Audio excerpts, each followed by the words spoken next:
Welcome to the channel. Today we'll talk about how to make sure the issue cannot be edited after it's closed. Okay, so for example, let's go to the project, Jira test project.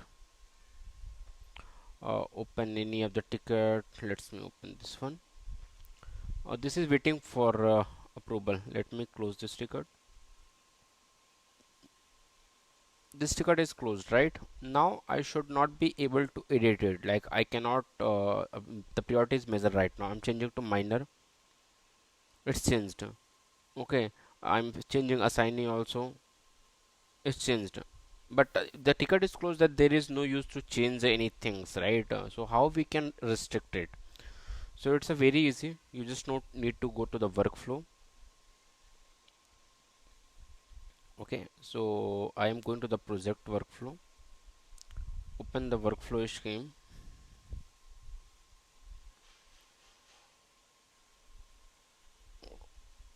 Okay, you just need to go to the workflow. I am in the workflow, request issue type, and here click on the edit workflow. And this close status, we need to add a properties. So click on the properties, provide your admin password. Okay, so now which property I can use it? So it's a very easy. You can just Google it out now. Okay, uh, Jira workflow properties. Okay,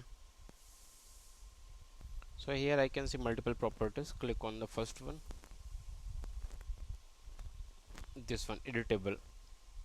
Okay, so just copy, go to your workflow properties, parent key editable. Here just make it false. I don't want to make it editable. The disable editing when any particular status. Okay, so just click on false. Okay, just add it, add. Okay, now go back and here refresh it, publish the workflow. Okay, I have published it. Right now let's go another ticket, testing ticket. So this is also waiting for approval. I'm able to edit the request. As you can see it, I have changed the priorities. Now I'm closing my ticket. Okay, my ticket is changed now, so I will not get any issues assigning option. If you're typing it also, Jira SME, you will get error or it will not work. See, this properties measure, it will not change. See, so this is the property. Okay, so with the help of this one you can make it read, read only. So once your ticket is closed, you cannot make any changes over here. If you are changing the status only, then only you will be able to do. So thank you for watching. Have a good day.